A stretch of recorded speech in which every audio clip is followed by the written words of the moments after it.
دیکھیں سوگ تو 3 دن ہے. بخاری مسلم میں حدیث ہے جو عورت اللہ اور یوم آخرت پہ ایمان رکھتی ہے اس کے لیے جائز نہیں کہ وہ 3 دن سے زیادہ سوگ کرے سوائے اپنے خامد کے مرنے پہ، وہ بھی 4 مہینہ 10 دن. غم حسین الگ چیز ہے. غم حسین تو سنت ہے. اس کی مثال صحیح بخاری سے لیں. حمزہ ابن عبد المطلب کو قتل کس نے کیا تھا؟ واشی نے. فتح مکہ پہ واشی کو پیش کیا گیا کہ اس کی توبہ قبول کریں. نبی اسلام نے بلا کے پوچھا واشی یا رسول اللہ، قاتل حمزہ یا رسول اللہ، واشی تیرا اسلام قبول ہے لیکن کیا تو ایسا کر سکتا ہے کہ مجھے اپنی شکل نہ دکھا، مجھے اپنا چچا یاد آتا ہے. کسی نے نہیں کہا یا رسول اللہ سوگ تو 3 دن ہوتا ہے، چچا کو مرے ہوئے 5 سال ہو چکے ہیں. غزوہ وہ 3 ہجری میں، فتح مکہ 8 ہجری میں. آپ 5 سال تک حمزہ کو نہیں بھولے. حمزہ کو کیسے بھول سکتے؟ حمزہ بھائی بھی تھا حضور کا، دودھ پیتا، چچا بھی تھا. اور میں آج آپ کو ایک بڑی پوائنٹ کی بات کروں. اگر حضور کی وفات کے وقت حضرت حمزہ ابن عبد المطلب زندہ ہوتے، خلیفہ اول انہوں نے بننا تھا. اس کی دلیل لے لیں. بخاری و مسلم کی حدیث کھول کے دیکھیں. غزوہ بدر میں مسلمانوں کی فوج کا سپہ سالار کون تھا؟ حمزہ. نہ ابو بکر، نہ عمر، نہ عثمان، نہ علی. اور غزوہ احد میں سیدنا حمزہ. ٹھیک ہے. تو نبی الاسلام کو اسی لیے ان لوگوں کی قربانیوں کا یعنی دل میں تھا غم، انہوں نے قربانیاں دی ہیں. اس لیے بخاری مسلم میں آتا ہے نا، اپنی وفات سے 1 مہینہ پہلے آپ نے شہداء احد پہ دوبارہ نماز جنازہ پڑھی. 1 مہینہ پہلے اپنی وفات سے. اور آپ نے وہاں صحابہ کو خطبہ دیا میں فرمایا کہ میں تمہارا پیش رو ہوں. میرا ممبر اس وقت حوض کوثر پہ لگا ہوا ہے. دیکھنا مجھے اپنے بعد تم سے یہ خطرہ نہیں ہے کہ تم میرے بعد دوبارہ سے بت پرستی شروع کر دو، لیکن مجھے ڈر ہے کہ دنیا کے خزانے تمہارے پہ کھول دیے جائیں گے، پھر تم دنیا کی محبت میں ایک دوسرے سے قتل و غارت میں مبتلا ہو کر تباہ و برباد ہو جاؤ گے جس طرح اگلے لوگوں کے. کیونکہ حضور نے بتایا کہ یہاں پہ وہ لوگ دفن ہیں جن کی قربانیوں کا پھل تم کھاؤ گے. یار حمزہ نے تو پھل نہیں کھایا نا رومن اور پرشین امپائر کا. سیدنا یاسر اور سیدہ سمیہ نے تو پھل نہیں چکھا نا. انہوں نے تو اسلام میں مشکل وقت گزار کے تو تکلیفیں سہ کے دنیا سے چلے گئے نا. پھل تو بعد والے لوگوں نے چکھے نا. تو حضور نے اس لیے قبرستان میں خطبہ دیا تھا، دیکھنا کہ میرے بعد ایسے معاملات ہو جائیں گے. تو وہ بخاری کی حدیث میں آتا ہے کہ آپ نے فرمایا مجھے اپنی شکل نہیں دکھانی. پوری زندگی واشی حضور کے سامنے نہیں آیا. پھر اللہ نے اس پہ کرم کیا کہ جب مسلمہ کذاب نے دعویٰ نبوت کیا تو اس کا قتل بھی واشی کے ہاتھوں ہوا. تو وہ کہا کرتے تھے کہ میں نے اسلام کے بہترین شخص کو قتل کیا، بہت بڑا جرم تھا. اللہ نے کمپنسیشن میری کر دی کہ میں نے اسلام کے بدترین دشمن کو بھی میں نے قتل کیا، مسلمہ کذاب کو، جس نے جھوٹے دعوے نبوت کیا تھا.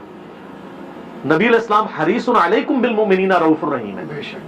اس کے باوجود کہہ رہے ہیں واشی مجھے شکل نہیں دکھانی. اچھا مجھے بتائیں، انسان کو اپنے چچا سے زیادہ محبت ہوتی ہے اپنی اولاد سے.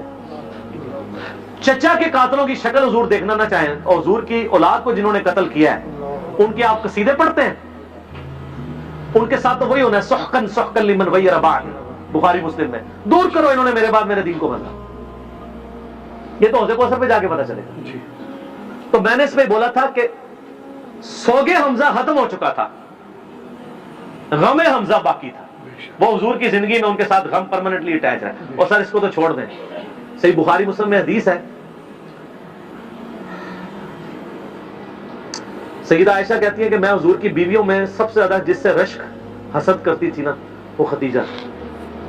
حضور علیہ السلام جب بھی کوئی بکری بھی ذبح کرتے تو حضرت خدیجہ کی سہیلیوں کو بھجوایا کرتے تھے ان کی وفات کے بعد. تو میں کہا کرتی تھی یا رسول اللہ جیسی خدیجہ جیسی کوئی عورت ہی نہیں ہے. آپ پر میں اس نے میرا اس وقت ساتھ دیا جب میرے ساتھ کوئی نہیں تھا، اپنے مال کے ذریعے، اپنی قربانیوں کے ذریعے. تو سر غم تو کبھی نہیں ختم ہو سکتا. آپ غم حسین کو ختم کرنا چاہتے ہیں، کر کے بتائیں.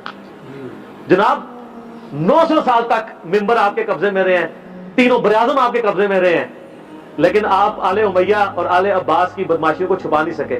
آج ہر طرف حسین حسین ہی ہے الحمدللہ، اور دن بہ دن بڑھ رہی ہے. ہماری ویڈیو سے پہلے کیا حال تھا، اب تو سب لوگ کانفیڈنس لوز کر چکے ہیں. اب تو کہہ رہے ہیں خدا کے لیے یزید سے ہمیں لعنتیں کروا لیں، یزید کے ابا جی کو چھوڑ دیں.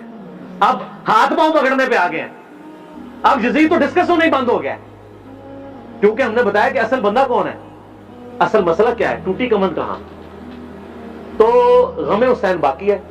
مسند احمد میں حدیث ہے غم حسین حضور نے زندگی میں بھی کیا ہے علی بن ابی طالب کہتے ہیں میں حضور کے پاس حاضر ہوا, آپ نے حسین بن علی کو گود میں اٹھایا, زاروں قطار رو رہے ہیں.